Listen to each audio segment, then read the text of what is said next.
여러분 안녕하세요. 네, 이제 강연이 세 번째까지 진행이 되니까 지치시죠? 감사합니다. 저는 한 60년을 목회자 자녀로 살고, 그다음 그 중에 30년을 이제 횃불 트리니티 신학대학원에서 기독교 상담을 하면서요, 상담센터에 오시는 많은 목회자분들과 자녀분들을 만나기도 했고, 또 그분들을 우리 학생들이 상담하는 거를 제가 지도를 하고 있거든요.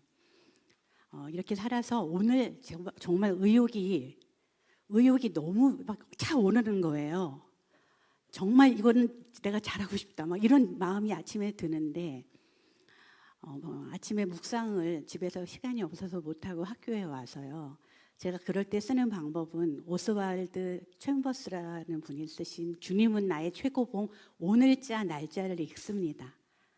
제가 충분히 말씀을 묵상할 시간이 없었으면 이제 저의 응급 처방이거든요.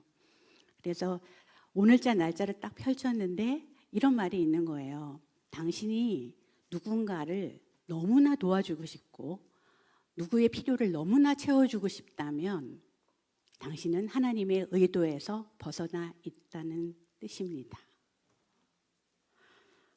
제가 그렇구나. 그러고 이제 우리 교회 후배 3명하고 같이 하는 단톡방에다가 이제 기도를 부탁했어요. 그분들께만 기도 부탁을 했어요. 내가 오늘 이런 강의를 하는데 좀 기도로 도와줘. 그리고 올렸더니 그 중에 이제 우리 후배 하나가 언니, 단톡방이에요. 언니가 그 사역하는데 언니부터 좀 숨을 쉬는 시간이 됐으면 좋겠어요. 제가 지금 굉장한 부담을 갖고 여기에 서 있거든요. 그런데 하나님께서는 오늘 이제 2가지를 통해서, 그렇죠? 그 오스왈드 챔버스라는 작가를 통해서, 그리고 또 하나는 우리 사랑하는 교회 후배를 통해서 언니, 그냥 여기에서 언니가 보내는 시간이 언니가 숨을 쉬는 시간이면 좋겠어요. 그래서 여러분하고 같이 좀 숨을 쉬는 마지막 세션 시간이 됐으면 좋겠습니다. 오늘 첫 번째 강연을 한성열 교수님께서 좀 솔직하자 이런 말씀을 해주셨어요. 그리고 이제 2번째 세션에서 김 목사님께서 본인이 겪으신 그 너무나 큰 아픔을 다 이제 저희한테 나누시면서 그 솔직한 것을 어떻게 처리할 수 있는지, 우리가 솔직한 그곳에 우리의 아픔에 갔을 때 그것을 어떻게 처리할 수 있는지에 대한 말씀을 해주셨어요. 사랑하는 여러분, 오늘 이 시간은 여러분들이 지금 2 분의 이야기를 들으시면서 내가 좀 솔직하게 나의 가족과 여러분 여기서 가족이란 여러분의 어린 시절에 여러분들을 키워주셨던 여러분 고향집 부모님들을 말하는 거예요. 여러분의 할머니, 할아버지 말하는 거예요. 그리고 여러분들의 원가족, 또 여러분들의 지금 현재 사모님들, 또 배우자, 그리고 여러분의 자녀하고의 관계를 좀 우리 같이 숨을 같이 쉬면서요. 나는 지금 가족들과 무엇을 경험하고 이것은 나의 어떤 아픔 때문이었을까? 그리고 내가 이 아픔을 하나님께 솔직하게 드러내고 나면 내가 우리 주 예수 그리스도 앞에 어떻게 사역자로 다시 설 수 있을까? 이런 내용의 이제 이야기를 여러분하고 나누려고 해요. 10가지 내용이나 있어요. 제가 1시간을 이제 부탁을 받았는데요. 첫 번째는 요즘에 목회자의 정체성이나 역할은 많이 바뀌고 있다는 것에서 시작을 할 거예요. 그리고 2번째, 강의자, 저의 내러티브로 시작을 할 겁니다. 왜냐하면 이번 강의는 정말 숨을 같이 쉬는 시간이기 때문에요. 제가 무엇을 가르쳐 드리기보다는 저의 이야기를 들으시면서 여러분의 이야기가 떠오르기를 바라는 거죠. 여러분의 이야기가 떠오를 때 여러분들은 내면을 살피게 되시게 되고, 여러분의 내면 성찰을 통해서 내가 가족들과 어떻게 살지, 다시 하나님께 어떻게 돌아갈 수 있지, 이런 우리의 목표들을 좀 이룰 수 있을 것 같습니다. 세 번째는 목회자나 사모로서 배우자로서의 역할의 출발이 어디였는지요. 여러분의 초심으로 돌아가셔서 저는 많은 목회자분들을 만나면서요. 하나님에 대한 웬만한 사랑이 없으면 여기까지 못 오십니다. 하나님에 대한 웬만한 사랑이 없으면 여러분 여기까지 못 오세요. 그건 무슨 뜻이냐 하면요. 여러분들이 어떤 인생의 풍파를 겪으셨든지 여러분의 삶에 여러분의 가족에 어떤 부끄러운 일이 있으셨든지 상관없이 여러분들이 처음 하나님을 만날 때 하나님께서 부어주신 그 은혜와 빛이 없으면 우리는 여기까지 올 수가 없습니다. 그래서 그 이야기에서 시작하는 거죠. 나는 어떻게 맨 처음 하나님을 만났지? 그래서 내가 처음 어떻게 목회자가 되기로 서원했지? 그 다음 현재 나는 그런데 하나님과 어떤 관계일까? 그 다음 목회자 과정에서 일반적으로 겪는 여러 가지 아픔들을 똑똑하지만 눈치 없는 비서인 AI에게 물어봤어요. AI의 별명이 그거더라고요. 똑똑한데 눈치가 없는 조교래요. 그래서 제가 이제 그분께 물어봤어요. 그랬더니 너무나 일목요연하게 목회자 가정에 일어나는 여러 가지 어려움들을 여러 연구들을 종합해서 알려줬어요. 그래서 큰 이야기부터 시작하는 거죠. 목회자 가정에 어떤 어려움이 도대체 있는 거야?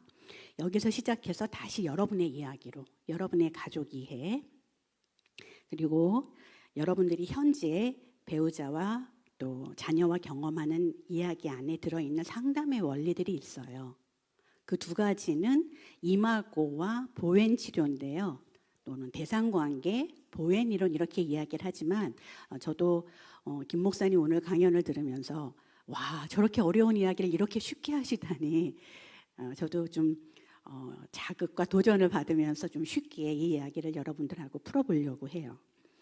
그래서 이 이야기 안에는 이미지, 이마고라고 하는 단어가 뜨고 도돌이표라고 하는 단어가 떠요.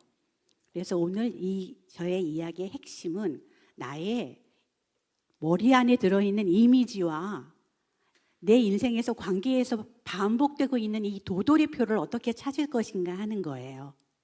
그래서 이 두 가지가 발견된 후에 우리가 다시 하나님께로 가보는 겁니다.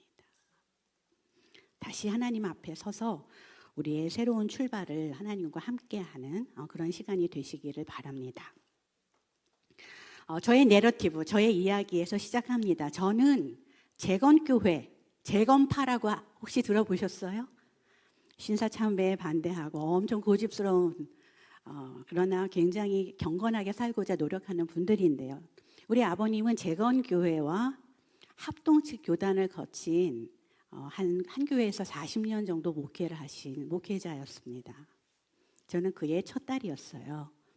그리고 제가 100일쯤 됐을 때 죽을 뻔했거든요. 왜냐하면 우리 어머님, 아버님이 다 평안 남도생이신데 무연고 할머니를 남한에 내려오셔가지고 모시고 살고 있었어요. 예, 그러니까 시어머니도 아니고 친정어머니도 아닌데 모시고 그 할머니를 모시고 사는데 그분이 제가 100일쯤 됐을 때 제 머리 위에 그냥 이렇게 앉으셨어요. 그냥 이만한 거구셨는데요. 이렇게 풀썩 다리에 힘이 풀리잖아요. 이때 앉으셨는데 정면으로 제 머리 이마 위에 앉으신 거예요. 그래서 제가 그 혈관이 그때 막 부풀어 오르면서 저희 어머니가 응급실로 저를 택시를 타고 데리고 간 거죠. 다 죽는다 그랬어요. 그런데 저는 아버지의 품을 이렇게 한번 경험한 거예요. 우리 아버님이 낮에 신방하시고 밤에 병원에 오셔서 저를 꼭 안고 밤을 새서 철야 기도를 하셨어요. 그렇게 한 일주일이 지나고 제가 그냥 나았어요. 저는 그때 우리의 아버지를 통해서 하나님께서 하신 일이 지금 생각하니까 놀라운 거죠.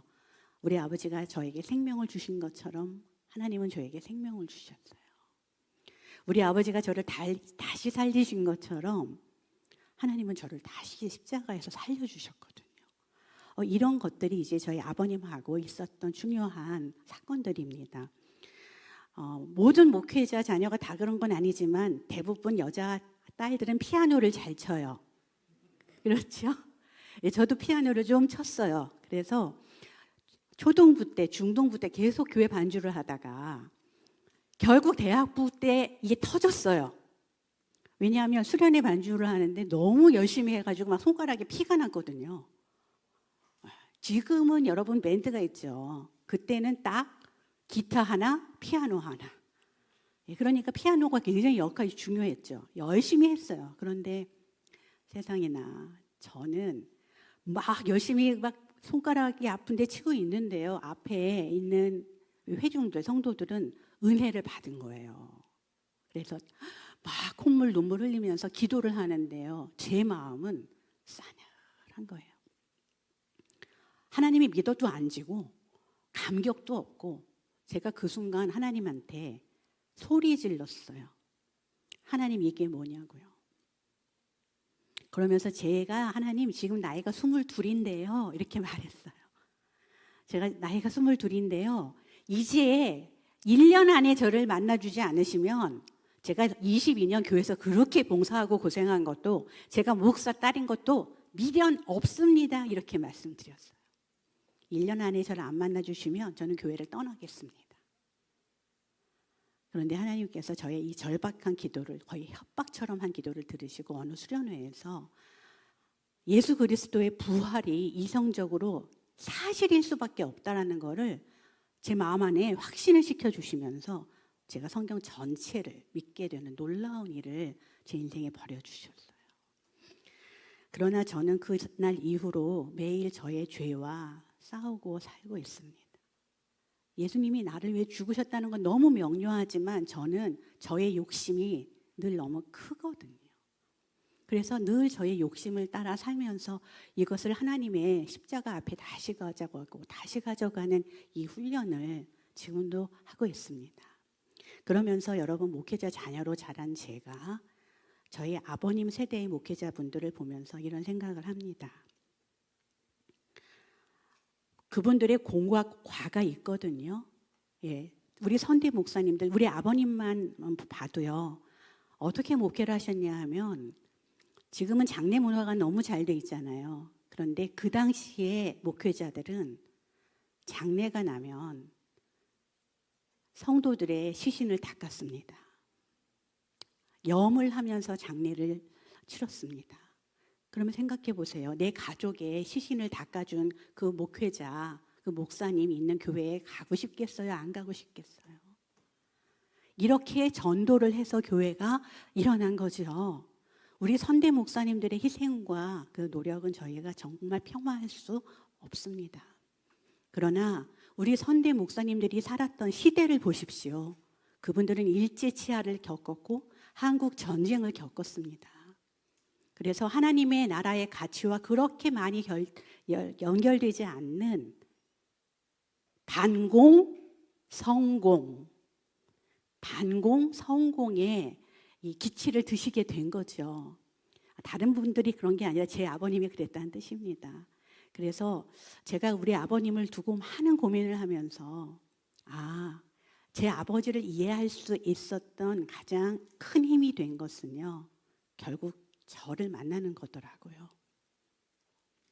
제가 죄인인데 하나님께 받아들여졌다면 내가 한계가 있고 부족한데 이 모습 그대로 하나님께서 나를 괜찮다 하셨다면 우리 아버지도 그렇겠지. 우리 어머니도 그렇겠지. 제가 이런 순서로 저희 아버님과 어머님을 다시 만나가면서 지금은 그분들의 공적을 기리고 그분들의 한계를 제가 용납하며 살고 있습니다.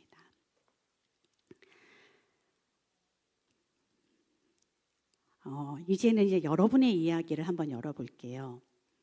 여러분들의 이야기를 열기 전에 제가 이제 목회자의 정체성과 역할이 바뀐다는 말씀을 드리잖아요. 여러분들 그 이전의 목회와 코로나 시대와 요즘에 저는 영적이지만 종교적이진 않습니다. 이런 세대가 있죠. 예, 그걸 뭐라고 하죠? Spiritual but not religious. 그래서 SBNR 시대라고 해요.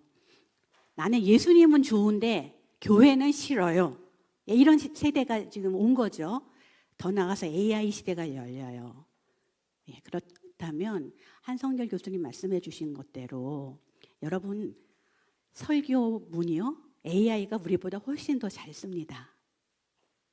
교리요, 성경 지식이요, AI를 열면 성도들이 우리보다 훨씬 더 많은 걸 배웁니다.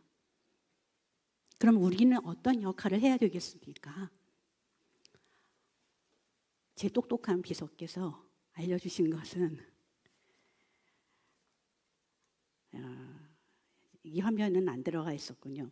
알려준 것은요, 설교자나 교리를 가르치는 그 교사나 아니면 교회 전체를 관리하는 행정가나 이 역할에서요, 우리는 관계를 맺어주는 사람, 1대1 영성 지도를 할 수 있는 사람, 멘토링을 할 수 있는 사람, 그리고 그 성도들과 똑같은 위치에서 수평적인 목회를 할 수 있는 사람, 이런 목회자들을 이제 더 많이 원하게 된다는 거죠.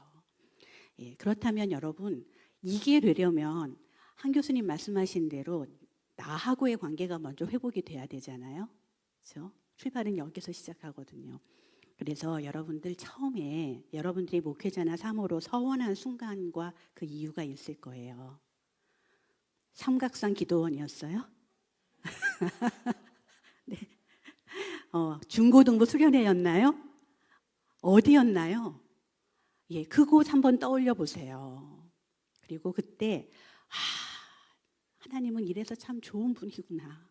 내가 그러니까 내 평생을 다해 이분께 내 삶을 드려도 평생 후회가 없겠구나. 이렇게 여러분 인생에 찾아오신 여러분의 첫사랑 하나님은 어떤 분이셨습니까?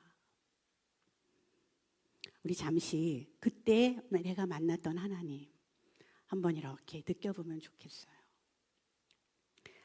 그때 그 하나님은 나에게 인생에 어떤 의미였는지, 인생이 나에게 어떤 감각을 주었는지, 그렇죠? 내 인생에 어떤 생각을 바꾸어 주었는지, 예, 여러분이 처음 만나신 그 하나님을 다시 한번 여러분 인생에 초대해 보셨으면 좋겠습니다. 그런데 제가 여러분들은 어떤지 모르겠는데요, 저 같은 경우는요, 일생에 정말 빛처럼 찾아오시는 그 하나님 경험은 몇 번 안 되더라고요. 내가 정말 하나님을 깊이 만났어 하는 그 하나님 경험은 저 같은 경우는 한 3-4번 정도 제 인생 통틀어서요. 예, 그렇다면 그 나머지 시간에 우리가 하나님을 어떻게 경험하는가, 그렇게 진한 경험을 계속 유지하기가 어렵잖아요. 그래서 요즘 여러분들이 어떤 하나님을 경험하시는지 한번 살펴보셔요. 그냥 오늘 이것을 여러분들이 알아보시는 방법은, 요즘 경험하는 여러분이 하나님께 별명을 붙여드린다면 뭘로 별명을 붙여드리겠어요? 하나님 별명. 생각나셔요? 저는 요즘에 하나님 별명은 다그치는 하나님이에요. 예, 제가 목사 딸로 살아가지고요, 그동안은 잠언 말씀이 그렇게 싫더라고요. 맨날 말 조심하래요. 그리고 맨날 부지런하래요. 그냥 됐어. 난 더 이상 못해. 그러니까 잠언이 너무 싫던데요, 최근에는 하나님께서 제 마음에요, 내가 너 인생에 베푼 모든 것 충분하지 않아? 은혜 아니니? 그러면 내가 내일을 위해서 말 조심하라 그러고, 내가 내일을 위해서 좀 성실하라 그러는데 그게 그렇게 싫어? 라고 하나님이 최근에 제 마음에 말씀을 하시더라고요.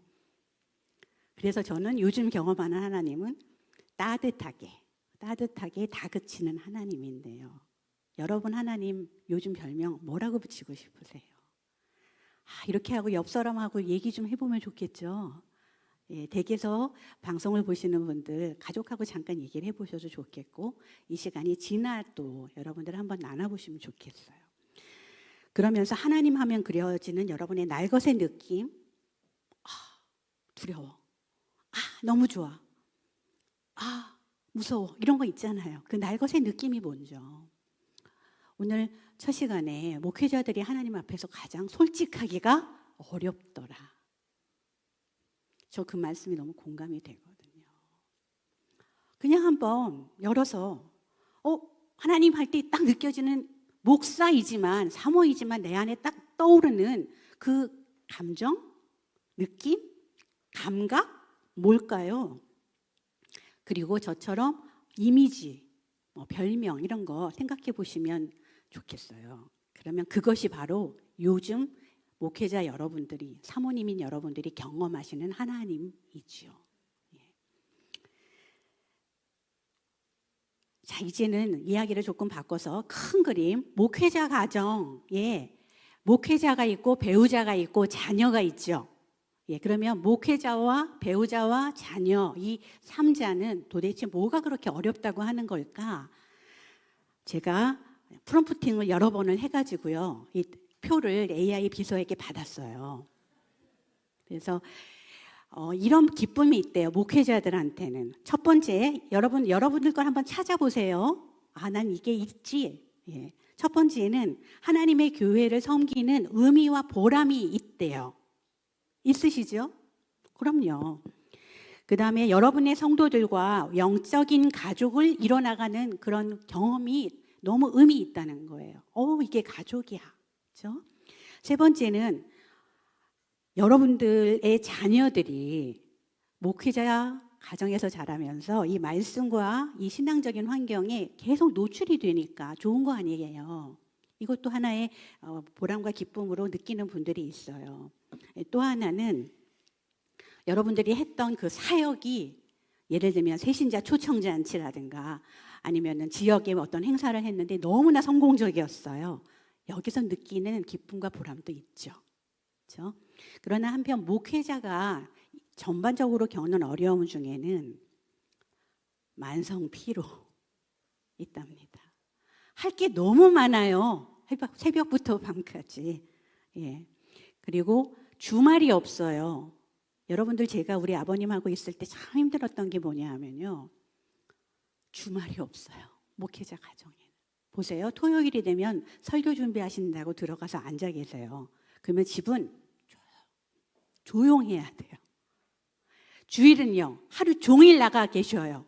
그러니 무슨 가족들과 주말이 있겠어요. 그 다음에 두 번째는 낮은 보상과 재정 불안으로 인해서 이게 나중에 노후 압박까지 이른다는 거죠. 이게 너무 현실적인 어려움이에요.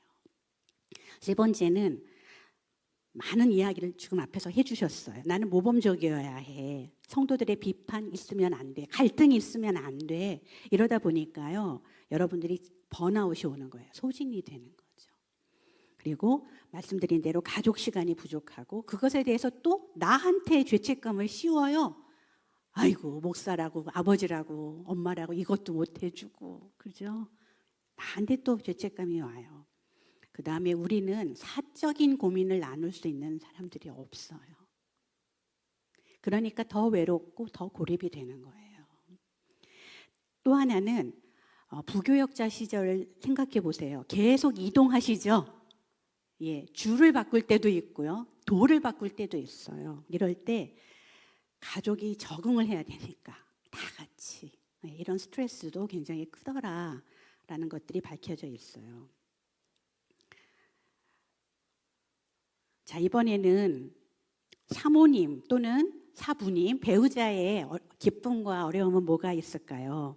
첫 번째는 내가 남편과 또는 아내와 이런 굉장히 좋은 영적인 여정을 가고 있으니 참 내가 삶이 의미가 있어. 이런 기쁨 느낄 수 있으시죠? 없으셔도 괜찮아요. 아니, 없으셔도 이 중에 그냥 난 어디인가만 확인하시면 돼요. 그 다음 교회 공동체 안에서 느끼는, 다는 아니지만 나도 소속감도 있고 그 다음에 그 안에서의 친밀감도 느낄 수도 있지요. 그러나 대부분은 그렇기 어렵죠. 아무튼 이런 것도 기쁨이래요. 또 하나는 자녀가 신앙교육을 잘 받는 환경에서 자랄 수 있음에 대한 감사, 또는 사부님들이 자신의 은사 있잖아요. 찬양, 상담 이런 것들을 교회의 사역에서 다양하게 사용할 수 있는 기회가 있다니 그것도 감사하다. 마지막으로는 열매가 보이는 거죠. 내가 돌봤던 성도의 가정에서 회복이 일어나요. 회심을 해요. 이때 보람이 가장 크지 않습니까? 네, 이런 기쁨도 있지만 이제 배우자로서의 어려움은 너무 많은 걸 요구해요. 너무 여러 가지를 하라는 거예요. 그래서 사모도 했다가 돈도 벌어와야 됐다가 자녀도 잘 키워야 됐다가 너무 많은 요구 때문에 역할의 과부하가 걸린다. 첫 번째 어려움이에요. 두 번째는 저도 이런 기억이 나거든요. 뭐냐면요. 성도님들이 그냥 들어와요. 많이 들어오세요. 저는 우리 어머님이 맨날 델몬트 오렌지 주스를 오시는 분들한테 왜 이렇게 한 잔씩 따라드렸던 기억이 지금도 나요. 그런데 이분들이 언제 올지 몰라요. 그러니 우리의 삶은 늘 노출이 돼 있죠. 이게 어려운 거예요. 그 다음 사역에 밀려서 내 배우자가 나랑 안 놀아줘요. 나랑 시간을 안 보내주니까 이런 말이 나오는 거죠. 나도 목사님 성도하면 안 될까요? 자녀들은 아빠 우리 집에도 신방 좀 오세요. 이런 말들이 나온답니다. 그리고 교회 안에 갈등이 있고 오늘 그 김 목사님 교회처럼 그렇게 큰 분쟁들이 일어나면 이것은 목회자 한 사람의 몫이 아니죠. 가족 전체, 배우자와 가족, 아이들이 다 떠맡아야 되는 아픔이거든요. 그래서 그런 것들이 어렵다. 그 다음에 이제 잦은 이사 아까 말씀을 드렸고요. 그 다음에 이제 사모님들이나 사부님들이 이것도 하고 저것도 하는데 이것도 못하고 저것도 못한대요. 그러면 이제 이런 질문이 들죠. 나는 누구? 여긴 어디? 그죠? 정체감이 자꾸 흐려지는 거예요. 삶의 의미를 찾을 수가 없는 거죠. 이것이 이제 사모님들이나 사부님들의 고통이라고 하는데 2025년도 국민일보 공훈 목사님께서 사모님들의 아픔에 대해서 이런 글을 쓰셨어요. 한 교인에게 선물을 하면 나는 왜 안 주니? 라는 말을 듣는다. 또 그에게도 선물하면 사모는 돈이 많구나 소리를 듣는데요. 사람들 앞에 보이면 나선다라는 말을 듣고 가급적 그래서 드러내지 않으면 사모는 어디서 뭐하나 라는 소리를 듣는다. 주방에 나가서 도와주면 사모 때문에 불편해. 그래서 일하지 않으면 사모랍시고 위세 떤다 라고 말한답니다. 직장을 다니면 어이구 맞벌이라 부자라서 좋겠어 라고 얘기하고 직장을 안 다니면 교회도 어려운데 우리 사모님은 뭐하나? 라는 말을 듣는데요. 공감되세요?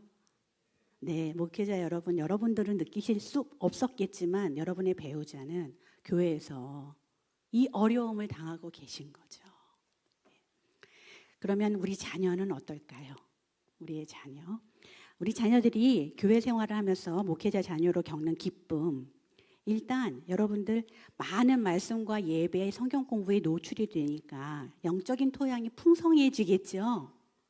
그렇죠? 아무래도 많이 들으니까요. 두 번째는 여러분들이 목회자와 선교사님들하고의 인맥이 있을 수 있잖아요.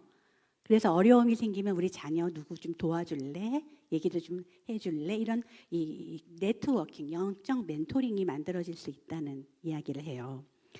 또 하나는 교회 행사, 수련회 이럴 때 대부분 목회자 자녀들이 회장하죠. 그죠? 작은 교회들은. 저도 계속 부회장 했거든요. 그러다 보니까 자연스럽게 한 교회의 리더십을 발휘하고 있는 아버지를 지근해서 보면서 또 나도 그 한 기관의 리더를 하고 있잖아요. 자연스럽게 주도성과 리더십이 길러집니다. 이거는 말로 되는 게 아니거든요. 우리 자녀들에게는 이런 좋은 것들이 일어나고 있는 거죠. 또 부모의 기쁨 있는 그 사역이 가정 전체에 퍼질 수 있다면 와 이게 교회구나, 이게 하나님 나라구나 하는 기쁨도 좋은 가정에서는 느낄 수가 있죠. 또 하나는 저도 이 경험이 있는데요. 교회 가잖아요. 그러면 성도들이 목회자 딸이라고 저만 예뻐해요. 그래서 지금도요 시루떡, 요구르트 이런 거 챙겼다가 제가 가면은 이렇게 슬쩍 이렇게 주는데요. 그거를 본 옆 친구들은 어떨까요? 예, 이래서 목회자 자녀들이 어려운 거예요. 그러나 한편 제 인생을 돌아보면 교회에서 받은 성도분들의 이런 따뜻한 사랑은 제 인생을 풍요롭게 했고, 내가 많은 사람한테 사랑받았구나 라는 기쁨이 제 안에 있습니다. 그리고 그것이 제가 살아갈 이유가 되고, 그래서 나도 우리 성도들을 더 잘 섬기고 싶다, 정말 받은 대로 돌려드리고 싶다, 이런 마음이 제 안에 생기거든요. 여러분들 자녀들 너무 걱정하지 않으셔도 됩니다. 한편 어려움이 있어요. 자녀들 입장에서. 제 1번은 뭘까요? 너무 모범이 돼야 돼요. 달라야 되고 잘해야 되고, 이런 부담과 완벽주의에 대한 압박이 있고요. 두 번째는 주말 계속 교회 일을 해요. 친구 만날 시간이 없어요.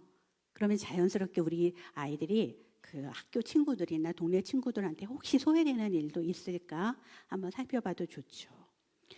그 다음에 이게 어렵죠. 교회 안에 갈등이 있거나 아니면 지나가다가 성도들이 야, 우리 목사님 왜 그러신다니? 이런 말이 툭 들려요. 이게 누구예요? 내 아빠거든요. 그러면 그 말을 듣는 자녀의 마음은 찢어집니다. 이런 정말 상처가 있고, 또 한편 목회자 자녀인 게 좋은데 힘들어, 이런 양가 감정들이 있을 수 있죠. 그 다음 또 하나는 너무 바쁜 거예요. 아버지가, 어머니가. 그러니까 정서적으로 물리적으로 같이 보낼 시간이 없으니 이런 메시지가 전달되는 거죠. 교회가 나보다 중요해, 성도가 나보다 소중해, 이런 메시지들이 우리 자녀한테 갈 수가 있어요. 또 하나는 말씀드린 대로 우리의 삶이 그냥 그대로 드러나요. 우리 집안에서 일어나는 일이. 제가 어릴 때 우리 교회는 우리 집하고 너무 가까웠는데요. 겨울이 되면 김장을 1000포기씩 했어요. 그거 우리 집에서 했어요. 여러분, 김장 1000포기를 하려면 권사님들 몇 분이 오셨을까요? 얼마나 오래 계셨을까요? 거기다 당회도 저희 집에서 했어요. 그러니 우리 집은 내 집이 아닌 거예요. 지금은 굉장히 상황이 달라졌겠죠. 그 다음 사역을 당연히 이어가야 된다는 암묵적 기대가 있는 거예요. 너는 목사 딸이니까, 너는 목사 아들이니까 이런 진로를 택하면 좋겠어. 말로 한 건 아니지만 그냥 그들이 나는 그 길을 가야만 될 것 같은 거죠. 그래서 진로와 정체성에 대한 어떤 부담이나 혼란이 있을 수 있다. 여기까지가 AI 자료가 정리해 준 겁니다. 자, 이제부터 이제 저의 이야기를. AI가 우리보다 훨 낫겠죠. 여러분들 이제 여러분의 내러티브가 없으시면 목회하기 어렵습니다. 그 다음에 이제 가족의 이야기로 우리가 가기 전에 이제 이 징검다리가 필요한데요. 여러분들 목회적 리더십이란 거는 그 맥스웰이라고 하는 분의 리더십 강의안을 보면요, 목회적 리더십은요, 자리, 포지션이 아니라 인성에서 나온다, 퍼슨후드에서 나온다, 이렇게 정리가 되어 있어요. 사랑하는 여러분, 성도들이 여러분 교회에서 목사님들한테 보고 싶은 게 뭘까요? 내가 목사야, 그러니까 이렇게 할 테니까 좀 잘 따라오세요. 그건 포지션이 일하는 거예요. 목사라고 하는 타이틀이 일을 하는 거예요. 그러나 정말 여러분들의 팔로워, 정말 여러분들이 하나님 나라에 같이 갈 수 있는 동역자들을 원하십니까? 그렇다면 여러분의 리더십은 여러분의 인성에서 나와야 되는 거죠. 그러면 그 인성이라는 건 어떤 것이냐 하면요, 성도들이 정말 바라는 목사님의 인격은요, 역시 우리 목사님은 하나님을 만나서 인성이 이렇게 달라지시네, 인격이 달라지시네. 여러분, 제가 달라 이렇게 표현 안 하죠. 달라지시네. 여러분 성도들이 여러분에게서 보기 원하는 것은 여러분이 전하는 설교 말씀을 여러분들이 살아서 그 사는 삶 속에서 우리 목사님이 지난주보다 이번 주가 다르시고 이번 주보다 다음 주가 달라지실 게 기대가 돼요. 사랑하는 여러분, 성도들이 원하는 모습은 그런 모습입니다. 그러니까 내가 아프다라고 얘기하실 수 있는 거죠. 그러나 내가 말씀으로 이것들이 잘 극복되어 가기를 원하니 좀 같이 기도해 주세요. 그리고 그 과정에서 여러분들이 조금씩 나아지는 모습을 볼 때 성도들은 역시 말씀은 힘이 있어, 이렇게 느끼지 않겠습니까? 그렇죠? 자, 이제는 여러분 그 진정성, 진실함의 마음을 담고 우리의 트라우마틱한, 정말 상처가 많이 있을 법한 우리의 가족과 보낸 어린 시절로 같이 여행을 떠나보세요. 여러분들이 고향집, 여러분들을 키워주셨던 부모님은 어떤 분이셨습니까? 부자였습니까? 가난했습니까? 엄격했습니까? 따뜻했습니까? 능력자였습니까? 무력하셨습니까? 그래서 여러분은 그 부모님의 어떤 자녀가 되기를 원하셨나요?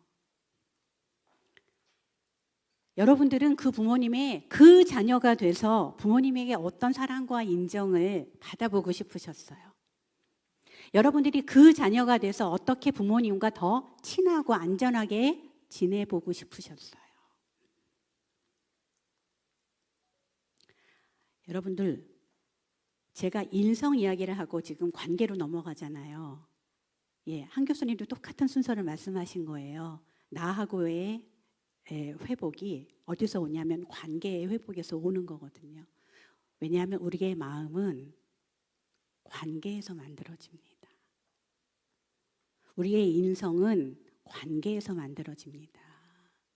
그리고 그 원초적인 관계가 만들어지는 곳은 우리의 고향집이었습니다.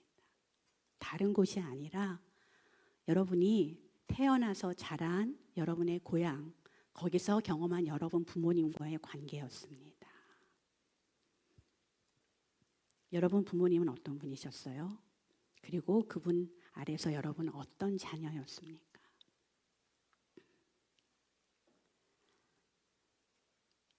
저는 말씀드린 대로 아버님, 어머님이 목회하시느라고 너무 바쁘셨어요. 그래서 외로웠단 말이에요. 그래서 어떤 남자를 제가 선택하게 되냐면요, 집돌이 남자. 집돌이 아세요? 그냥 내 옆에 딱 붙어 있어 줄 것 같은 남자를 선택했어요. 그런데 나중에 알았어요. 제가 어느 날 다른 자리에서 어떻게 남편을 그렇게 선택하게 됐나요? 어떤 매력이 있었나요? 그럴 때 제가 뭐라고 말하는지 아세요? 남편의 고등학교 때 모습이 너무 쓸쓸해 보였습니다. 제가 쓸쓸한 남자한테 끌리죠? 그건 무슨 뜻이에요? 제가 쓸쓸했던 겁니다. 제가 외로웠던 겁니다. 여러분들, 이 이야기를 이제 제가 이론적으로 좀 열어서 말씀을 드리면 이것이 이제 대상관계 이론이라고 하는데요. 대상관계 이론이 부모 한정으로 적용이 된 이론을 이마고 이론이라고 해요. 그러면 이마고 이론은 어떤 뜻인가? 이마고는 라틴어로 이미지라는 뜻이거든요. 그 이미지는 내 대뇌 안에 이미지로 저장된 기억이에요.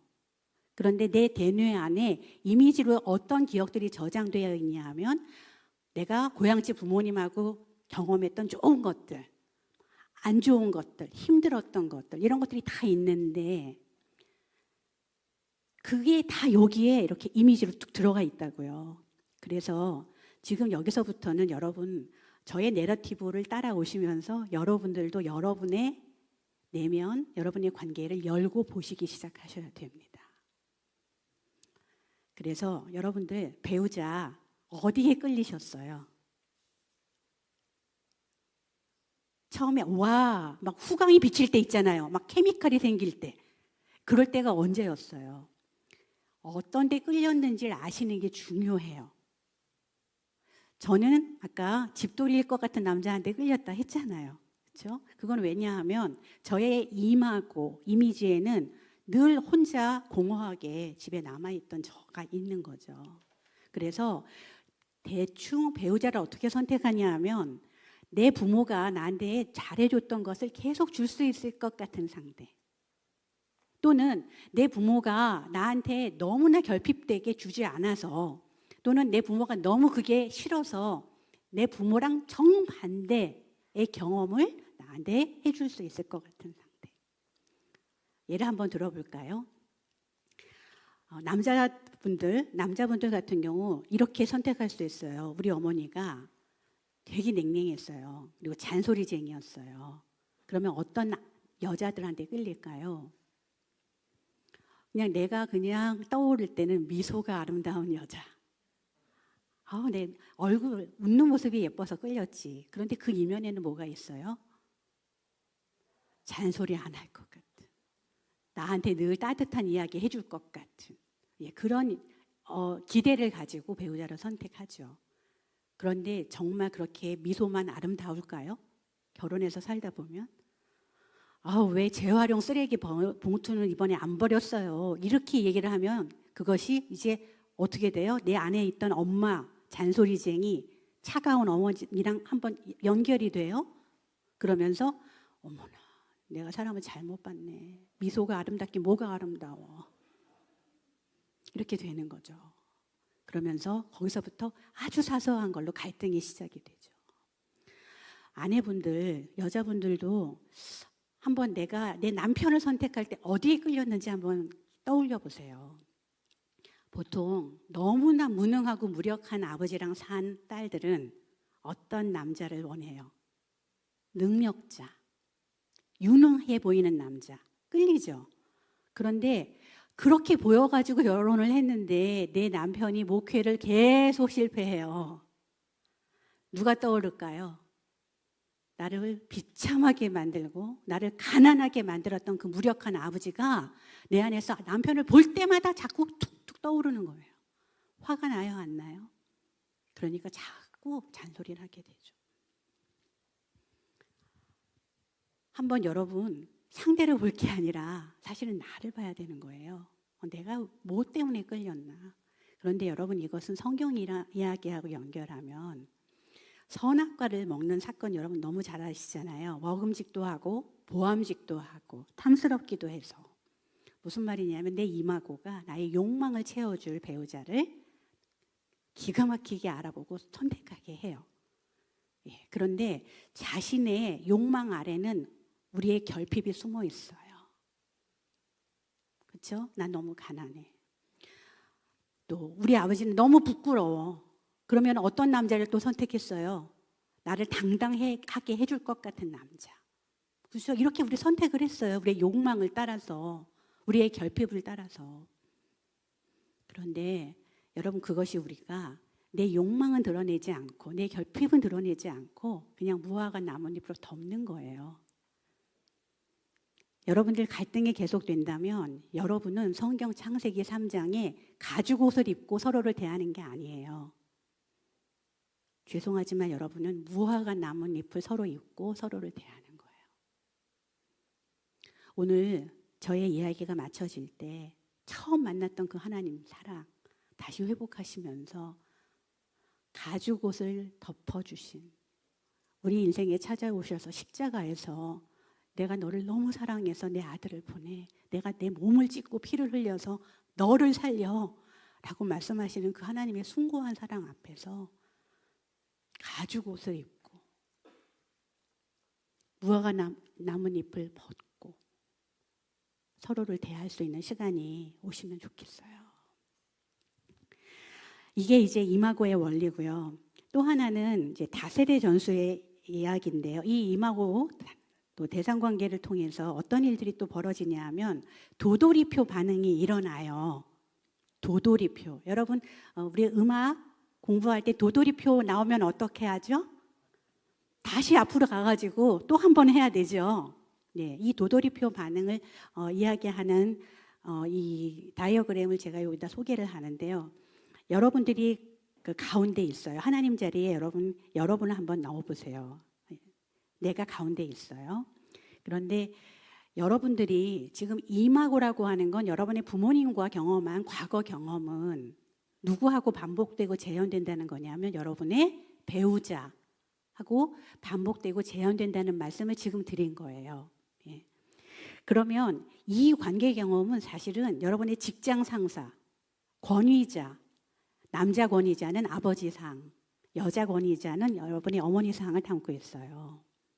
그리고 결혼하신 분들은 시부모님과 친정 부모님들이 있잖아요. 장인, 장모 다 남자, 여자 권위자죠.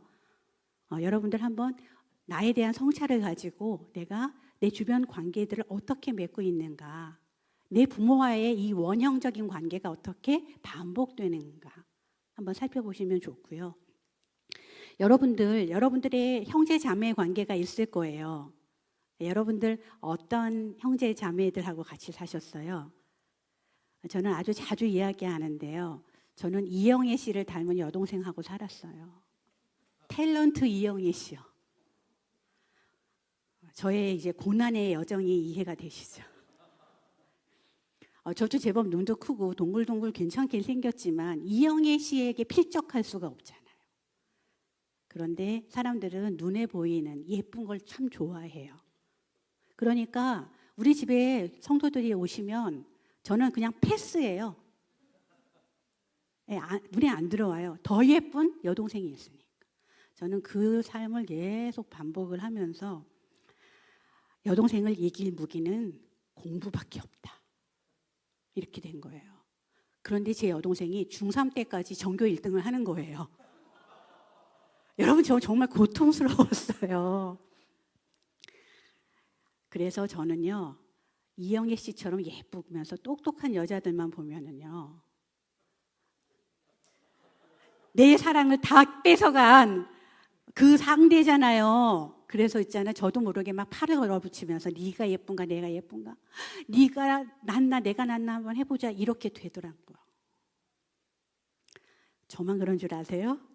여러분도 마찬가지예요. 여러분 어떤 오빠, 고향집에서 어떤 여동생, 어떤 누나 살았어요 같이? 우리나라는 남아선호 사상이 정말 지배적이죠. 그래서 내가 더 똑똑한데 오빠만 대학을 보내줘. 이렇게 되면 여러분 형제자매하고의 관계는 직장 동료, 교회 또래들, 성도들하고 관계에서 반복돼요. 와, 별로 똑똑하지도 않은데 대학 나왔다고 굉장히 잘난 척을 하시네. 어떤 성도가 더 미운 거예요. 이해되셔요? 이 반복 과정이 도돌이표가. 자, 이제는 자녀하고의 관계로 가볼게요. 여러분들은 부모님의 어떤 자녀였냐는 질문을 제가 드리죠. 어떤 자녀셨어요? 여러분들이 부모님께 그 자녀 역할을 하면서 사랑과 인정을 받고 안전하셨으면 여러분들은 나도 모르게 내 자녀에게 그걸 기대하게 돼요. 제가 한번 예를 들어볼게요. 나는 성실, 정직, 근면 이렇게 가훈을 정해놓으시고 우리한테 그렇게 살라고 했던 집에 장남이에요. 장녀예요. 그래서 너무 성실하게 말도 잘 듣고 착하게 그렇게 살았어요. 그런데 아이를 둘을 낳았어요. 첫째는 나를 똑 닮았어요. 성실하고 정직해요. 둘째는 자기 맘대로 해요. 자기 주장도 너무 강해요. 막 나 뒹굴어요. 반항도 해요. 누가 더 예쁠까요? 이건 사람마다 다르더라고요. 네?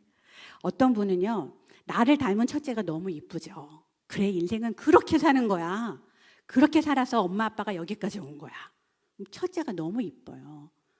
그런데 어떤 분들은요, 첫째가 그렇게 미워요. 왜 그럴까요? 알게 모르게 너무 힘들었거든요. 내가 그렇게 사느라고 지쳤거든요. 그러니까 너희는 그렇게 살면 안 돼. 좀 때도 쓰고 자유롭게 살아. 이런 부모님들은 첫째가 너무 답답하겠죠. 애가 왜 이렇게 고지식해? 왜 이렇게 애가 FM이야? 답답한 거예요. 여러분들 비밀은 자녀한테 있는 게 아니라 누구한테 있어요? 나에게 있어요. 부모인 내가 어떤 삶을 내 부모와 살았는지.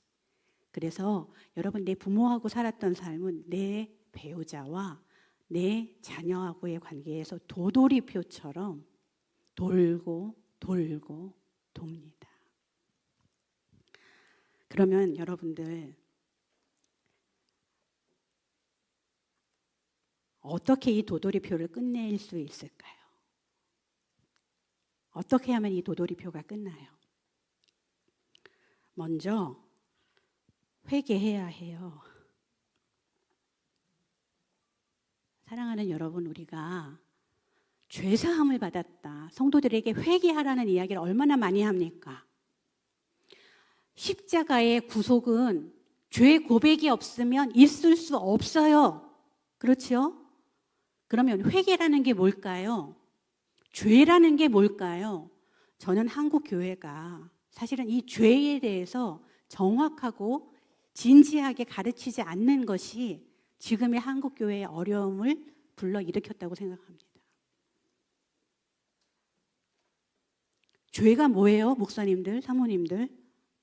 죄는요, 나의 욕망을 나의 방법과 힘과 뜻으로 채우려는 게 죄예요. 다른 게 아니에요. 나의 결핍을 내가 어떻게 채워보려고 하는 모든 시도, 나의 한계를 내가 어떻게 뛰어넘어 보려고 했던 모든 시도, 이게 죄예요. 그러면 여러분, 우리의 죄를 알려면 어떤 게 열려야 돼요? 오늘 말씀 들은 대로 내 결핍, 나의 욕구, 불만, 인생에 나의 트라우마, 이게 열려야 되죠. 그리고 그곳에서 하나님께 모든 여러분들이 결핍된 욕구를 직접 체험 받아 보셔야 됩니다. 바로 그 자리에서. 그래서 예를 들면 외로움과 공허를 채워주기 위해서 기대를 갖고 남편을 만났어요. 예. 그러면 이 남편이 거리를 둘 때 화가 나잖아요. 인정 욕구를 채워주길 기대해서 아내를 만났어요. 그런데 아내가 자꾸 잔소리하면 우리 사모님들의 영원한 별명이 있더라고요. 우리 아버지가 그러셨어요. 당신은 나의 영원한 야당이야. 그러셨어요. 왜냐하면 설교 마치고 오면 이건 좀 저래요, 저건 좀 이래요, 이렇게 하게 되잖아요. 예, 그런데 내가 내 인정 욕구를 채우기 위해서 아내를 만났는데 아내가 계속 잔소리하면 계속 화를 내게 돼요. 그렇죠? 여기서 중요한 게 그거죠. 각 포인트마다 외로움과 공허는 내가 하나님과 채우고 있는가, 나의 인정 욕구를 내가 하나님과 채우고 있는가. 내가 비참하고 부끄러운 아버지처럼 되기 두려워가지고 목사가 됐어요. 우리 아버지 너무 부끄러웠거든요. 그래서 나는 자존심이 생명인데, 그런데 내 자존심을 긁는 일들이 자꾸 생겨요. 그럼 나도 모르게 화가 나요. 폭발을 하게 돼요. 어디로 가야 될까요? 다시 비참하고 부끄러운 아버지랑 살았던 자리. 거기에서 다시 하나님께, 얘야, 너는 알코올 중독자의 아들이 아니가. 너는 도박 중독자의 아들도 아니야. 너는 빚쟁이 파산한 집의 아들도 아니야.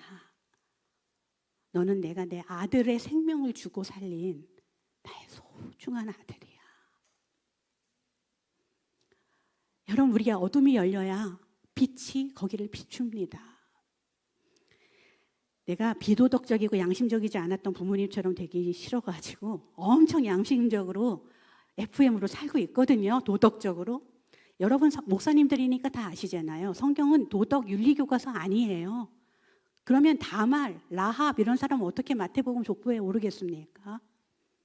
성경은 하나를 물어요. 하나님의 관계에 충실했는가? 너가 인생에서 하나님과의 관계에 faithful, 정말 성실하고 충실했는가? 그걸 묻겠습니다. 거기서 다시 하나님을 여러분들이 만나시면 좋겠습니다.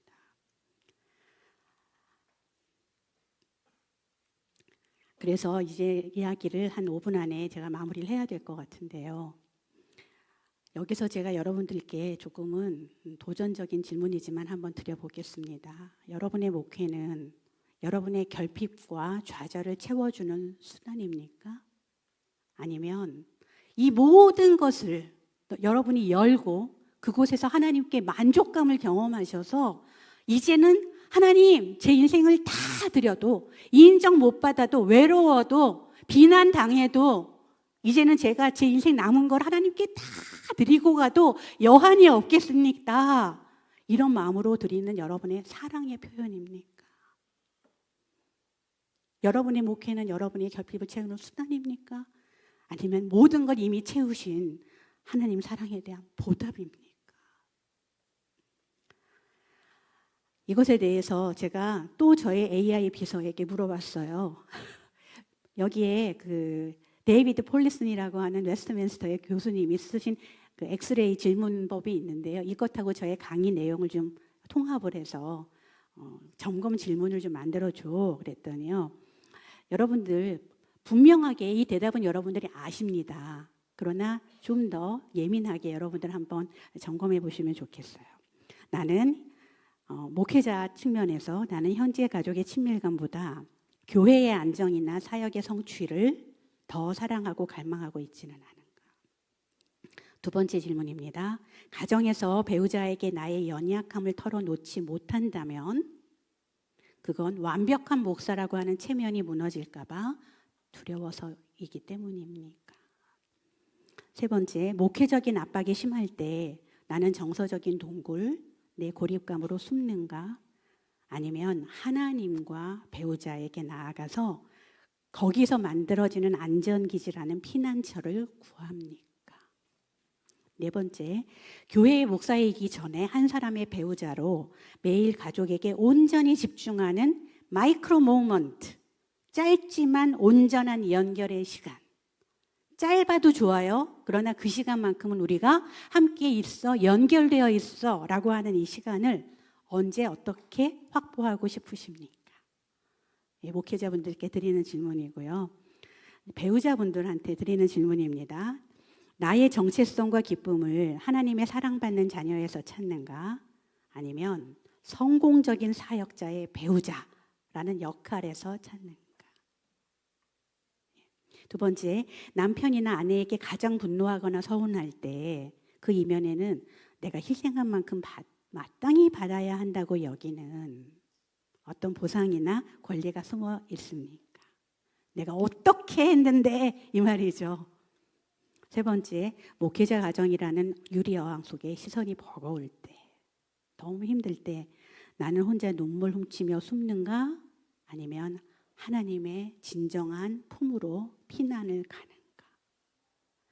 네 번째, 사역의 짐을 완전히 내려놓고 배우자와 솔직한 감정을 안전하게 나눌 수 있는 부부만의 안식일, 부부만이 가지는 안식일을 여러분들 어떻게 실천하고 싶으십니까? 이번에는 자녀 입장에서의 질문입니다. 나는 자녀를 훈육할 때 나를 움직이는 가장 큰 동기는 자녀를 향한 하나님의 긍휼입니까? 아니면 아유, 성도들이 내 아이를 어떻게 볼까 하는 사람들에 대한 두려움입니까? 두 번째 질문, 나는 자녀에게 목사 자녀다운 완벽함이라는 잣대를 강요하고 또 남들이 원하는 모습을 보이도록 율법적 짐을 혹시나 지우고 있지는 않습니까? 세 번째, 일과 가정의 일정에 충돌할 때 자녀가 부모님은 하나님 다음으로 나를 가장 사랑해 라고 느낄 수 있도록 여러분은 기꺼이 사역을 잠시 멈추실 용기가 있으십니까? 자녀가 신앙적으로 방황하거나 실수할 때 우리는 교회의 체면을 걱정하고 정죄하기보다 복음의 은혜와 언약적 사랑, 그 헤세드를 가지고 자녀를 품을 준비가 되어 있습니까? 이렇게 할 수 있는 사람은 내가 먼저 하나님의 헤세드의 품에 안겼던 사람만이, 그죠? 그런 사람만이 이걸 할 수 있습니다. 조금 더 실제적인 말씀을 드리면 이제 그렉 목사님이라는 분이 목회와 신학이라고 하는 잡지에 나는 목회자 자녀로 살았지만 너무 행복했다는 글을 쓰셨더라고요. 그래서 저 비결이 뭐야? 궁금해서 제가 정리해 봤어요. 첫째, 목회자였던 내 부모님은 진심으로 나를 사랑하였다. 나는 내 아버지가 나를 너무 아낀다는 걸 알고 있었다. 두 번째, 부모님은 나를 자신들의 교회 사역, 자신들의 세계에 적극적으로 참여시키셨다. 목회 현장에 기꺼이 사랑으로 초대해 주셨다. 세 번째, 부모님은 교회를 즐거운 곳이 되게 해주셨다. 내가 교회에서 일할 때마다 나에게는 기쁨과 즐거움의 경험이 넘쳤다. 네 번째, 부모님은 나에게 봉사의 기회를 주셨다. 이분이 3살 때 조그만 고사리 손으로요, 성도들한테 이렇게 찬송가를 하나씩 나눠줬대요. 저는 아무리 험한 선교지라도 제 자녀들을 데리고 떠났던 것 같아요. 카자흐스탄, 타지키스탄 이런 데 있잖아요. 스탄 나라들이 좀 위험해요. 도로들도 어렵고. 그래도 저는 제가 경험했기 때문에, 내가 우리 아버지의 목회 현장을 두 눈으로 바로 옆에서 본 경험이 저를 하나님의 사역으로 이끈다는 확신이 있기 때문에 다 데리고 다녔어요. 5번째, 부모님은 나에게 압력을 주지 않았다. 신학 공부를 하고 싶었는데 네가 원하면 해라고 말씀하시고 또 필요하면 돈도 좀 주셨다. 이런 얘기도 있더라고요. 이거는 그냥 시간 때문에 지나가도록 하겠어요. 제가 저의 내러티브로 오늘 강의를 마무리를 하겠는데요. 제가 저희 아버지를 떠올리면 반공, 멸공, 성공 이런 가치도 떠오르지만 아버님이 저하고 나눠주셨던 5가지 대화가 떠오릅니다. 첫 번째는 어느 성도가 철야기도를 왔어요. 철야기도에 이제 막 밤을 새면서 이제 기도하잖아요, 옛날에. 근데 목회자니까 마지막 성도가 나갈 때까지 기다리신 거예요. 그런데 맨 마지막 성도가 너무 눈물로 기도를 하는데 듣게 되신 거예요, 내용을. 그리고 나중에 아멘 그리고 일어날 때 뭐가 그렇게 힘들어서 우셨습니까? 라고 물었대요, 저희 아버지가. 그랬더니 이 성도가 목사님, 제가 딸만 셋을 낳고 이제 아들을 못 낳으면 쫓겨납니다. 우리 옛날에 그랬잖아요. 제가 이제 쫓겨나요. 아들을 구했어요. 그랬을 때 저희 아버님이 이렇게 말씀하셨답니다. 저것도 전해드린 말이에요, 이 성도에게. 집사님, 다음 주부터는 철야기도 오지 마세요. 새벽 기도도 오지 마세요. 기도는 목회자인 제가 할게요. 그 대신에 잠을 충분히 주무시고 밥을 잘 드세요. 왜 그럴까요? 아들을 낳아야죠. 아들을 낳아야죠. 그리고 그 다음 토요일에 저희 아버님과 어머님이 불고기를 재가지고 신방을 오셨답니다. 그리고 그 성도는 결국 아들을 낳았어요. 그래서 나중에 다이아몬드 반지를 교회에 바쳤대요. 이렇게 한국 교회가 일어난 거예요, 여러분들. 두 번째, 하나님을 저에게 너무 알려주시고 싶어가지고요. 아버님이 파킨슨으로 나중에 돌아가셨는데 이 성대가 마비되기 바로 직전에 저한테 전화를 하셨어요. 은영아, 네 옆에 누가 계시지? 직감했어요, 정답을. 우리 아버지는 하나님이란 답을 듣고 싶은 거예요. 그런데 제가 못됐어요.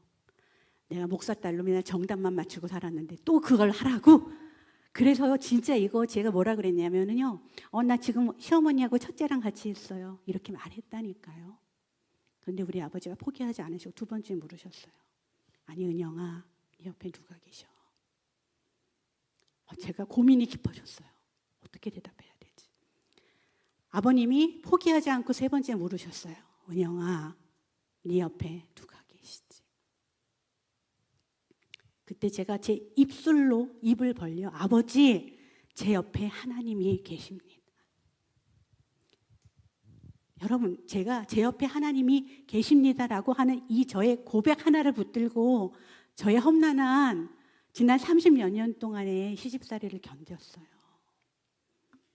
3번째는 저희 아버님은 목사님이었지만 자신의 한계를 제 앞에 고백해 주셨습니다. 막내만 미국에 유학을 보내셨어요.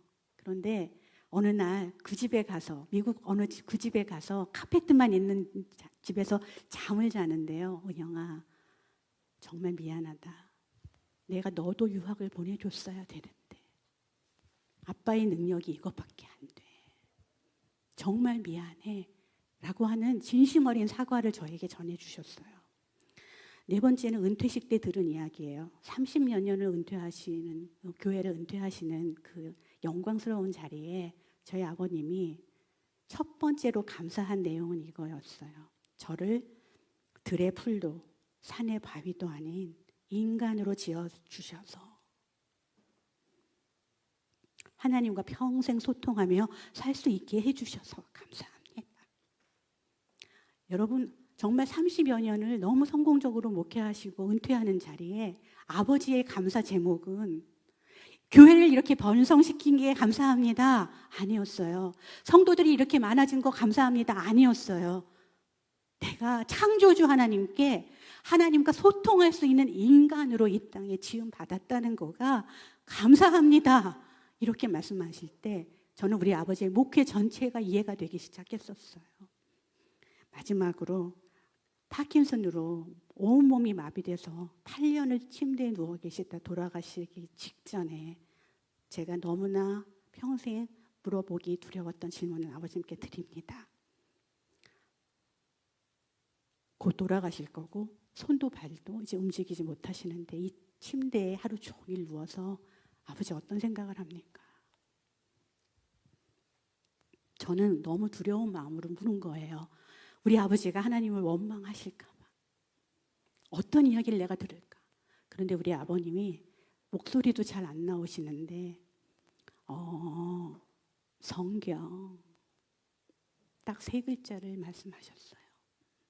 우리 아버님은 걸어 다니는 성경책이었어요.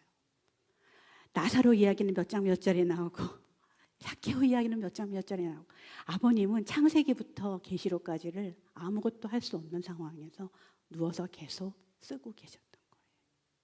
그것이 우리 아버님의 마지막 길을 평안하게 만들었던 비결이라는 것을 딸인 저는 압니다. 남편 아들 이야기는 생략하고요. 마지막으로 여러분들 목회자가 먼저 성경의 이야기를 삶으로 살아낼 수 있다면 좋겠습니다. 성경의 플롯은 창조, 타락, 구속, 하나님의 나라로 이루어져 있습니다. 그렇다면 여러분 이게 우리 이야기에 성경에 어떻게 나타나나요? 창세기는 요셉의 장래 이야기로 끝납니다. 아브라함을 택해서 다시 가나안 땅으로 복의 근원으로 삼고 이끄실 하나님의 언약을 지키시기 위해서 총리 이야기가 아니라 창세기 이야기는 요셉의 장래 이야기. 관을 들고 나가라. 왕들의 이야기는 다윗 왕을 사하신 제단 이야기로 끝납니다. 여러분 이게 사무엘서 마지막이에요. 그렇게 위대했던 다윗 언약을 받은 예수 그리스도의 조상인 다윗 왕도 그 이야기도 인구조사 이후에 이어지는 번제단을 쌓는 이야기로 끝납니다. 이게 우리 목사를 비롯한 모든 인간의 실존이라는 거죠. 우리는 정말 죄사함이 필요한 존재라는 거죠. 또 왕들의 이야기에서 감옥에서 놓인 여호야긴의 이야기로 열왕기 책은 끝납니다. 열왕기서 그 다음에 예레미야 마지막에 어떻게 끝납니까? 여호야긴이 37년간 감옥에만 아무것도 안 하고 있다가 감옥에서 놓이니까 어떻게 하죠? 에윌 무로닥 그 왕이 왕의 자리에 앉히고 평생 쓸 것을 줍니다. 여호야긴에게. 왜 하나님은 이 이야기를 2번이나 반복하실까요? 마지막에 우리가 그런 존재라는 거죠. 바벨론의 포로로 잡혀서 너무 비참하게 아무것도 안 하고 감옥에만 있었던 우리 인생을 하나님은 꺼내주시고 우리를 의인 삼으시고 우리의 왕 같은 제사장, 더해서 우리에게 목회자라고 하는 거룩한 사명도 주시고 우리가 너무 경제적으로 힘들지만 우리에게 먹을 것, 쓸 것을 그때그때마다 주신다고 약속하신 분입니다.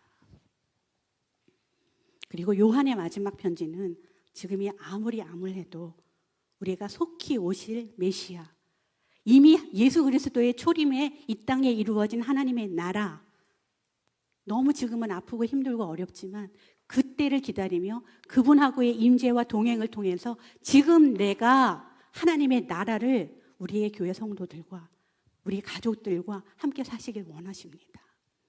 사랑하는 목회자 또 사모님 여러분, 우리가 우리의 과거 아픔을 그대로 하나님께 열고 어떤 이마고가 내게 있는지, 어떤 도돌이표가 우리 가정에서 반복되는지를 알고 그곳을 충분히 채우고도 남은 하나님의 십자가 사랑 앞에, 창조주 하나님 앞에 저희들이 다시 나아갈 때 거기서 우리의 교회 그리고 우리의 가정, 무엇보다도 나 자신이 먼저 살아나게 되기를 정말 제가 진심을 다해 바랍니다. 끝까지 경청해 주셔서 대단히 감사합니다.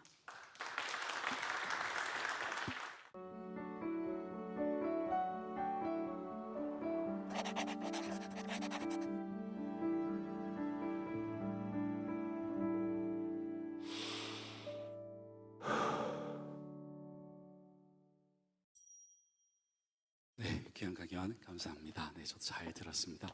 네, 지금 소개받은 알파 코리아 대표 구동휘 목사라고 합니다. 만나뵙게 돼서 영광이고 반갑습니다. 네, 감사합니다. 네, 무거운 얘기는 아니고요. 아주 가벼운 얘기입니다. 긴장 풀고 들으시면 될 것 같은데요. 여러분 브로셔에 보면 안에 저희 유인물들이 많이 들어가 있습니다. 어쩌다 보니까 참 많은데요. 소개를 좀 드리려고 합니다. 지금 들으셨던 이제 이 강의들 너무나 유익하죠. 사실은 너무 필요한 강의라고 생각을 합니다. 강의 중에도 나왔지만 부부간에 목회자와 사모님께서 같이 목회자 부부로서 대화를 해보는 건 너무 중요한데요. 그 이전에 부부로서 대화를 해보는 것도 너무 중요하다고 생각을 합니다. 이전에 저희 프로그램에 구세군 사관님들이 이제 오셨는데 구세군 사관님은 사모님이라고 하지 않고 동일하게 사관님이라고 부르더라고요. 그리고 임관을 같이 하시더라고요. 정말 그분들이 뭐라고 얘기를 하냐면 그동안 저희가 전우로 살았는데 이제 오늘 부부가 되었습니다. 그 얘기를 하시더라고요. 그러니까 정말 사관님 하면서 정말 목회 현장에서 사실은 너무나 힘들게 각박한 그 현장 속에서 두 분께서 목회자로서 살아가시는 경우가 참 많다고 생각을 합니다. 그런데 이제는 목회자로서만이 아니라 사실은 부부로 하나님께서 한 몸 되게 하셨잖아요. 그래서 부부로서의 대화를 먼저 해나가시면서 그 다음에 이제 목회자 부부로서의 대화도 해나가시고 그리고 오늘 들은 것처럼 자녀들과도 좀 대화를 해나가고 그리고 이제 우리의 부모님들과도 대화를 해나가고 형제 자매들과도 이렇게 좀 확대된 가족으로서 확장해 나가시면 참 좋지 않을까 싶은데 문제는 이게 대화라고 하는 게 그냥 되지는 않더란 말이죠. 우리 개그 프로에도 나오듯이 아버지가 아들 앉혀놓고 야 대화해보자 그런다고 해서 말이 나오는 게 아니지 않습니까? 누군가가 만약에 조금 장을 펼쳐준다면 만약에 대화를 할 수 있는 프로그램이 있다라면 아마 조금 더 쉽지 않을까 생각을 해봅니다. 만약에 누군가가 질문을 좀 던져준다면 그래서 그 질문을 보고 내가 이야기를 할 수 있다라면 좋지 않을까 싶습니다. 그래서 오늘 마지막 강의에서도 보신 것처럼 질문이 있으니까 저 얘기 내가 해봐야 되겠다. 내가 저 얘기 물어봐야 되겠다라는 걸 알 수 있는 것처럼 그래서 저는 저희가 지금 소개해드릴 이 프로그램이 한국교회에도 도움이 되고 여러분의 가정에도 도움이 될 거라고 확신합니다. 그래서 한번 보시면요. 거의 마지막입니다. 요 큰 책자 거의 마지막에 보시면 많은 교회들이 이미 사용을 하고 계십니다.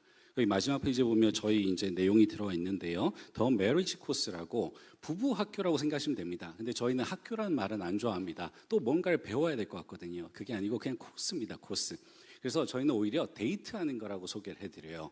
7주 동안에 7개의 세션인데요. 한 세션이 이제 1시간 40분 정도 됩니다. 그 시간 동안 뭘 하느냐? 대화하시는 거예요. 멍석을 깔아드리는 거고 그 장을 만들어 드리는 겁니다. 그래서 실제로 이제 영상으로 강의가 진행이 되는데요. 강의 내용도 참 좋지만 대화하는 시간을 질문과 함께 드려요. 그래서 여러분들이 그 1시간 40분 안에 50분 정도를 충분히 대화하실 수 있도록 만들어 드립니다. 그 대화를 어떻게 하느냐? 그 내용이 여러분 남색으로 되어 있는 이 소책자에 들어 있습니다. 한번 펼쳐봐 주시면 안에 내용이 어떻게 되어 있는지 말씀드릴게요. 이건 이제 샘플이고요. 총 7개 주제인데 그 중에서 이제 첫 번째, 두 번째만 넣어놨습니다. 그래서 페이지를 한 9페이지를 보시면요. 거기에 친밀감 높이기라고 해서 부부가 서로 친한 것 같지만 모든 부부가 서로 친한 건 아닙니다. 그래서 부부간에 이제 아이스 브레이킹이라고 생각하시면 돼요. 먼저 친밀감부터 좀 높인 다음에 진지한 대화로 이어지게 하거든요. 그래서 이제 친밀감 높이기 하면 대화 1 되어 있고 5분이라고 되어 있습니다. 그렇죠? 그러니까 처음에 5분짜리 대화예요. 5분이야 뭐 대화할 수 있겠지 싶지만 사실상 부부들 중에서는요 5분 대화도 힘든 부부들 많이 있습니다. 아마 여러분들의 목회 현장에도 많이 있을 거라고 생각을 합니다. 그 다음에 넘겨보시면 또 대화 2 해서 5분이 있고요. 그 다음에 넘겨보시면 뭔가 체크하는 부분도 있습니다. 사실 우리 부부가 현재 어디에 있는지 현 주소를 안다라는 게 참 중요한데요. 서로가 서로를 어떻게 알고 있는지, 얼마나 알고 있는지, 제대로 알고 있는지, 잘못 알고 있는지 한번 평가해보는 시간이, 진단해보는 시간 필요할 것 같습니다. 그래야 대화가 산으로 가지 않고 대화가 정말 적절하게 서로의 어떤 문제들을 해결해 나갈 수 있는 부분으로 나갈 수 있다고 생각합니다. 그래서 체크를 하고 거기에 대해서 대화를 하는데 보니까 30분이에요. 그렇죠? 30분 동안 체크하고 대화를 합니다. 자, 그 다음에 보니까 대화 4가 5분, 그 다음에 쭉 넘겨보시면 또 대화 5가 10분 정도, 또 보니까 체크하는 게 있대요. 자, 이런 식으로 저희 프로그램은요, 서로에 대해서 진단을 해보고 진단한 거에 대해서 대화를 해 나갈 수 있는, 그리고 여러 가지 영역에 대해서 오늘 강의 때 나온 영역들은 대부분 다루고 있습니다. 그래서 그 영역들을 한번 천천히 대화해 보실 수 있도록. 그래서 7주가 지나면 어떤 이제 효과가 있냐면요, 대화로 풀 수 있겠네라는 경험을 하게 됩니다. 사실 우리 대화로 못 풀 건 없다고 생각합니다. 문제는 대화가 안 되는 게 문제고 저 인간하고는 대화하기 싫은 게 문제인 거죠. 그래서 대화를 시작을 안 합니다. 왜냐하면 대화를 했더니 결국엔 싸움으로 번지더라라는 게 우리의 경험이거든요. 그런데 싸우지 않고 대화가 되네? 라는 경험을 하게 되면 그 다음번에도 갈등은 생길 수밖에 없죠, 사실. 그런데 갈등이 생겼을 때 대화로 시도를 해보는, 그래서 한번 우리 대화로 풀어봅시다. 이것도 한번 우리 대화해 봅시다. 지난번에 대화했는데 좋았잖아 라는 얘기를 하게 되는 거죠. 많은 이제 성도님들을 만나시면서 그 성도님들 가운데에 위기가 있을 때 목사님들께서 당황하십니다. 아마 베테랑이신 담임 목사님들도 당황하실 거고요. 그렇다면 부목사님들은 얼마나 당황하실까요? 이제 막 신학교를 졸업하고 안수를 받고 교구를 맡은 그 목사님들은 얼마나 당황스러울까요? 무슨 말을 어떻게 해줘야 될지 모를 겁니다. 아마 이게 오늘날 교회 안에서 부부 간에 또는 가족 안에서 일어나는 어떤 목회 현장에서의 문제가 아닐까 싶습니다. 내가 일일이 코칭해 줄 수 없습니다. 그렇다고 부부 상담을 받으러 가보라고 했을 때 내 말을 듣지도 않습니다. 사실 쉽지 않거든요, 부부 상담을 받는다는 게. 근데 이런 가벼운 프로그램으로 한번 부부가 대화를 해보면요, 오히려 어떤 효과가 있냐면 우리 대화가 너무 안 되네? 남들은 잘 하는 것 같은데 우리 왜 이러지? 우리 상담이라도 받아볼까? 스스로 진단을 하게 됩니다. 그래서 별 문제가 없는 부부들은요, 이 프로그램만으로도 굉장히 더 나은 부부 생활과 가족 생활을 하실 수 있게 되고요. 조금 문제가 있는 부부들은 이걸 통해서 진단을 하시고 이제 우리는 조금 더 나은 여정을 가봐야 되겠다 해서 어떤 상담의 문을 두드리기도 하시는, 또는 목회자를 찾아가서 저희가 이거 해보니까 조금 문제가 있는 것 같아요 하고 목회 상담도 받으시는 그런 경우들을 봤습니다. 그래서 여러분 교회에서 강사님 구할 필요도 없습니다. 영상으로 모든 게 진행됩니다. 그래서 한번 해보시면 좋겠고요. 마지막으로 스토리 하나만 말씀드리고 내려가겠습니다. 49년 차 되신 부부가 참석을 했습니다. 결혼한 지 49년 차가 됐는데요. 결혼한 지 49년 차면 70이 훨씬 넘으신 거겠죠. 그 부부께서 참여를 하셨는데 사실은 황혼 이혼을 생각을 하고 계셨더랬어요. 아주 교양 있는 분들이었습니다. 그럼에도 불구하고 사실은 그 긴 세월 동안에 서로 말이 안 통했던 거죠. 근데 그분이 마지막으로 그 황혼 이혼을 결정하기 전에 마지막으로 한번 이거 해봐야 되겠다 생각을 하시고 참석을 하시게 되었습니다. 역시나 말이 잘 안 통했습니다. 첫째 주, 둘째 주, 셋째 주. 그래서 아내분이 포기하려고 했습니다. 그런데 넷째 주에 한 번만 더 해보자, 포기는 하지 말아보자, 그 마음 먹고 하셨는데 그때부터 풀리기 시작을 했습니다.